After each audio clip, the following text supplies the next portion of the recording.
From a bustling Toronto suburb where laughter echoed through a large Irish Catholic family to becoming an Emmy-winning icon whose eccentric characters captivated millions, Catherine O'Hara's journey was one of relentless wit and unbreakable spirit. Rising from humble beginnings as a waitress at Second City to starring in blockbuster hits like Home Alone and Schitt's Creek, she built a legacy that blended humor with heart.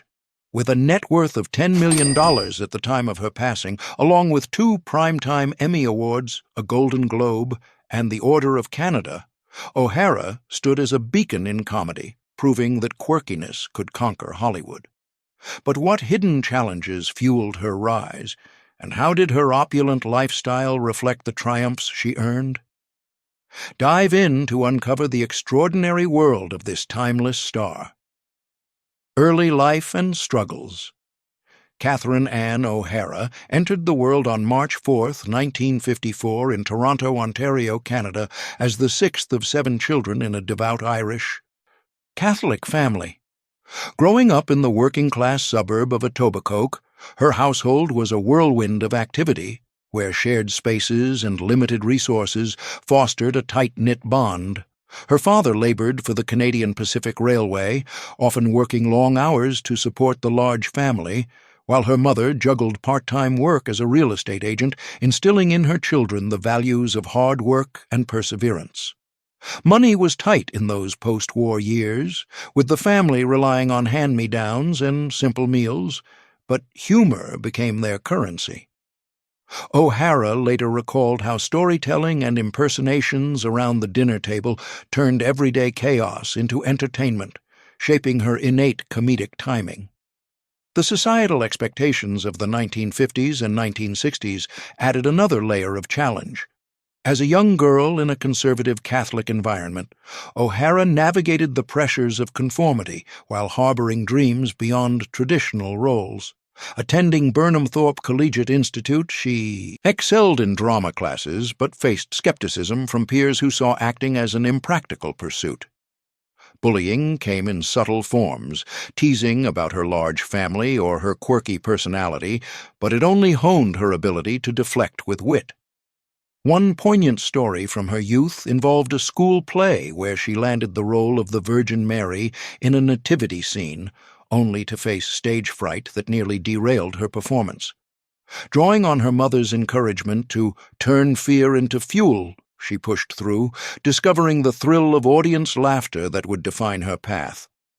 Family played a pivotal role in overcoming these hurdles.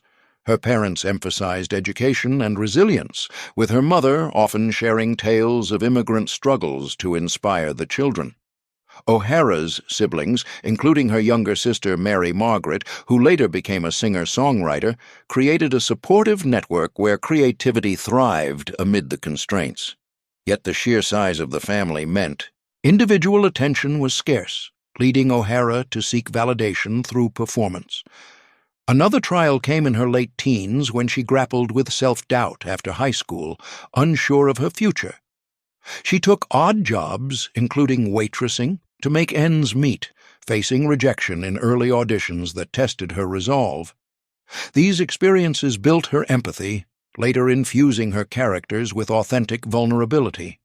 By channeling these early adversities into her craft, O'Hara transformed potential setbacks into stepping stones, proving that humor could be a shield and a sword. Building on this resilient foundation, O'Hara's career trajectory took off as she transitioned from local stages to global screens, marking milestones that solidified her as a comedy powerhouse. Career journey. Catherine O'Hara's entry into the entertainment world began humbly in 1974, when she started as a waitress at Toronto's Second City Theatre, absorbing the improvisational energy of performers like Gilda Radner. Her big break came when she stepped in as Radner's understudy, quickly earning a spot in the troupe with her sharp impressions and original characters. This led to her joining the cast of SCTV, Second City Television, in 1976, a sketch comedy show that aired on Canadian television. Playing memorable roles like the over-the-top Lola Heatherton, O'Hara honed her skills alongside legends such as John Candy, Eugene Levy, and Rick Moranis. The show's move to NBC in 1981 expanded her reach, and her writing contributions earned her a Primetime Emmy Award for Outstanding Writing in a Variety or Music program in 1982, a pivotal moment that validated her dual talents as performer and creator. The 1980s marked O'Hara's shift to film, starting with smaller parts in Canadian productions like The Last Polka, 1985. Her breakthrough came in 1988 with Tim Burton's Beetlejuice, where she portrayed Delia Dietz, the snobbish artist whose deadpan delivery and physical comedy stole scenes, opposite Michael Keaton. This role opened doors to Hollywood, leading to her iconic turn as Kate McAllister in Home Alone, 1990. As the frazzled mother who forgets her son during a family vacation, O'Hara brought relatable chaos to the box office smash, which grossed over $475 million worldwide. She reprised the role in Home Alone 2. Lost in New York, 1992, further cementing her status in family comedies. These films not only boosted her visibility, but also highlighted her ability to blend humor with emotional depth, earning her widespread acclaim. The 1990s and early 2000s saw O'Hara collaborate with director Christopher Guest on mockumentaries that became cult classics. In Waiting for Guffman, 1996, she played Sheila Albertson, a travel agent with Broadway dreams, showcasing her improvisational prowess. This partnership peaked with Best in Show, 2000, where her portrayal of Cookie Fleck, a dog show enthusiast with a hilariously checkered past, garnered critical praise and helped the film earn over $18 million. A Mighty Wind, 2003, followed, with O'Hara as folk singer Mickey Crab, earning a nomination for a Satellite Award. Her voice work added another dimension, notably as Sally in The Nightmare Before Christmas, 1993, a role that resonated with generations and contributed to the film's enduring legacy. O'Hara's television resurgence came with guest spots on shows like 6 Feet Under, 2003, and 30 Rock, 2008, but her crowning achievement was Schitt's Creek, 2015 to 2020. As Moira Rose, the dramatic former soap star navigating small-town life, she delivered a tour-de-force performance filled with wigs, vocabulary flourishes, and heartfelt moments. The series exploded in popularity via streaming, leading to O'Hara winning a Primetime Emmy for Outstanding Lead Actress in a Comedy Series in 2020, along with a Golden Globe, 2 Screen Actors Guild Awards, and 6 Canadian Screen Awards. Films grossing over $4 billion worldwide, combined with these accolades, underscored her impact. Later roles, like in The Studio, 2025, earned her additional Emmy nominations, affirming her versatility. Through it all, O'Hara's journey reflected a commitment to authentic comedy, inspiring countless artists. With her career triumphs came a life of luxury, where O'Hara's real estate choices mirrored her sophisticated yet grounded persona, offering glimpses into her private world. Real estates, the Toronto Heritage Manor, $7,500,000. Anchoring her connection to her Canadian roots, this Toronto manor stood as O'Hara's most prized investment, blending historical charm with contemporary upgrades. Purchased in the late 1990s as a homage to her upbringing in Etobicoke, it became a seasonal haven for reunions with siblings and extended family, especially during holidays that echoed her large Irish Catholic childhood gatherings. The interior welcomed visitors with a vast entryway that flowed into a spacious living area, ideal for hosting lively discussions or impromptu performances. A professional-grade kitchen equipped with dual ovens and a large pantry supported her love for preparing traditional meals, while the connected breakfast area encouraged casual mornings with coffee and scripts. Bedrooms throughout offered serene escapes, complete with custom storage solutions for her extensive wardrobe of eccentric costumes from roles like Moira Rose. A dedicated home theater with acoustic paneling and comfortable seating allowed for private screenings of her films, fostering nostalgia and inspiration. For daily wellness, an indoor fitness space included cardio machines and free weights, promoting her routine of light exercise to maintain energy for late-career projects. The property's outdoor pool, designed for leisurely swims, provided a tranquil spot for summer evenings, surrounded by areas for outdoor dining that brought the family together. This manor not only represented her financial foresight, but also served as a cultural bridge, transitioning smoothly to her primary Los Angeles residence where Hollywood life unfolded. The Los Angeles Hillside Sanctuary, $5 million. Perched in the rolling hills of Los Angeles, this sanctuary, acquired in 1994, evolved into O'Hara's everyday oasis, shared with husband Bo Welch and their sons. Over 3 decades, it adapted to her shifting priorities, from raising young children amid Beetlejuice fame to enjoying quieter days post-Schitt's Creek. The interior featured an open-concept great room that combined lounging and entertaining spaces, perfect for intimate award-season parties or family game nights. A chef-inspired kitchen with high-end appliances and an island workstation facilitated her experimental cooking sessions, often inspired by Canadian recipes.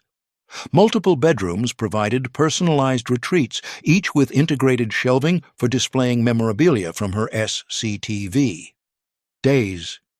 A standout element was the home office suite, furnished with a large desk and ergonomic chair, where she collaborated on scripts and reflected on her career trajectory. For relaxation, a spa-inspired bathroom area included a jetted tub and sauna, offering respite after demanding shoots. This home captured her blend of privacy and warmth, linking effortlessly to her Aspen getaway that offered seasonal contrast. The Aspen Mountain Escape, $3 million. Completing her portfolio was this Aspen Escape, a retreat that provided a snowy counterpoint to her urban abodes. Bought in the early 2000s as a family vacation spot, it catered to O'Hara's need for rejuvenation amid nature, often hosting winter holidays away from the public eye. The interior prioritized coziness with a central living space anchored by a stone hearth, ideal for warming up after ski outings or sharing stories from her comedy sketches. A functional kitchen with modern conveniences and a dining nook supported group meals, emphasizing simplicity over extravagance. Bedrooms were outfitted with heated elements for comfort in cold weather, including built-in cabinetry for storing winter gear.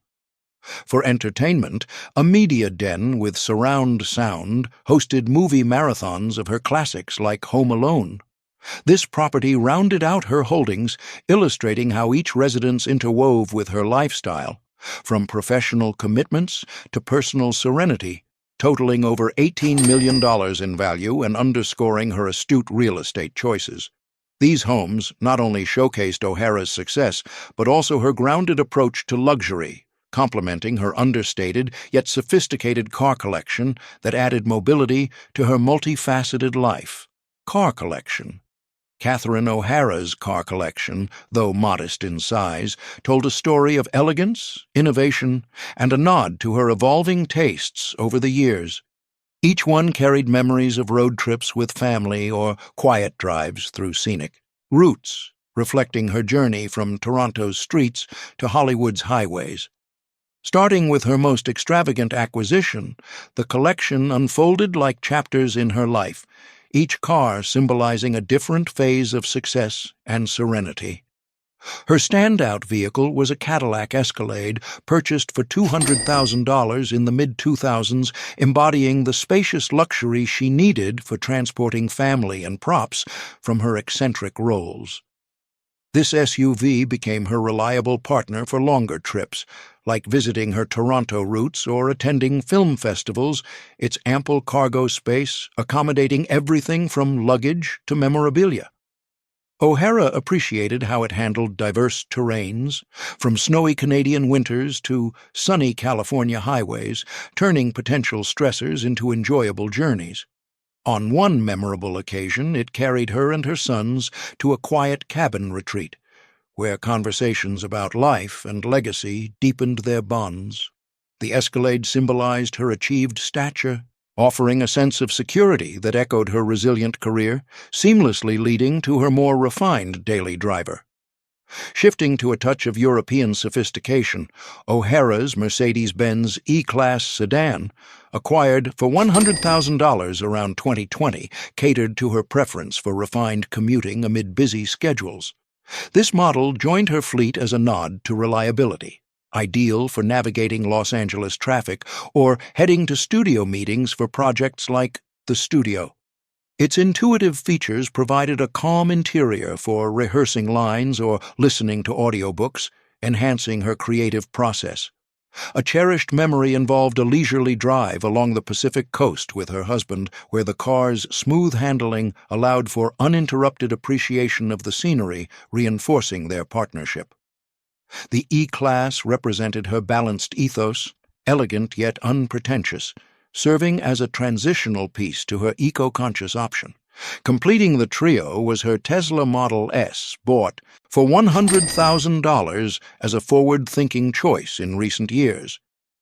This electric marvel aligned with O'Hara's growing interest in sustainability, offering silent, eco-friendly drives that contrasted her high-energy roles. It became her vehicle for quick errands around town or weekend getaways to her Aspen retreat, its autopilot features allowing moments of reflection amid her hectic schedule.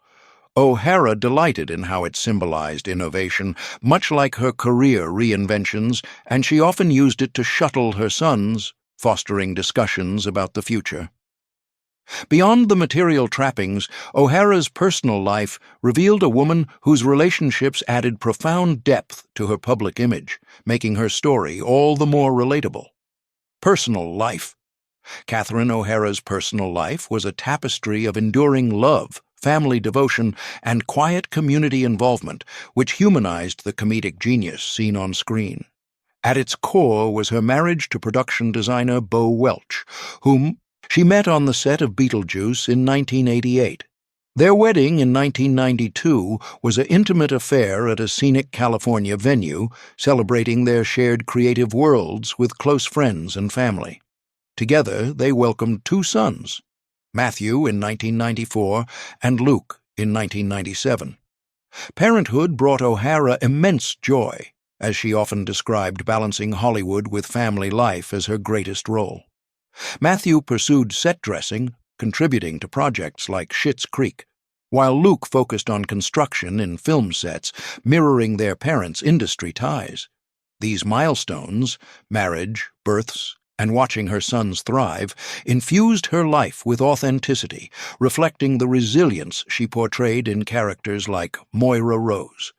Though largely scandal-free, O'Hara faced public scrutiny in the 1990s over rumors of on-set tensions during Home Alone, which she addressed with grace, emphasizing collaboration over conflict.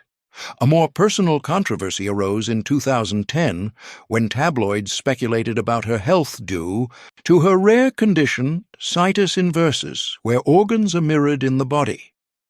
O'Hara responded publicly with humor, educating audiences and turning potential criticism into advocacy for medical awareness.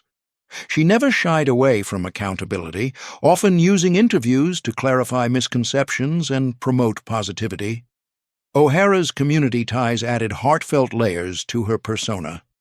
Active in the U.S.-Ireland alliance, she received the Oscar Wilde Award in 2018 for bridging cultural gaps through her work. Her involvement with the Governor General's Performing Arts Awards, earning the Lifetime Artistic Achievement Award in 2019, highlighted her commitment to mentoring young Canadian artists. She supported organizations like the Carnegie Corporation, receiving their Great Immigrants Award in 2020 for contributions to American culture. These efforts underscored her values of generosity and heritage, linking her personal ethos to her professional trailblazing. Ultimately, O'Hara's life echoed the eccentricity and warmth of her roles, proving that true relatability stems from genuine connections. Tragically, this vibrant chapter came to a close in 2026, leaving a void in the hearts of fans and loved ones alike. Cause of death.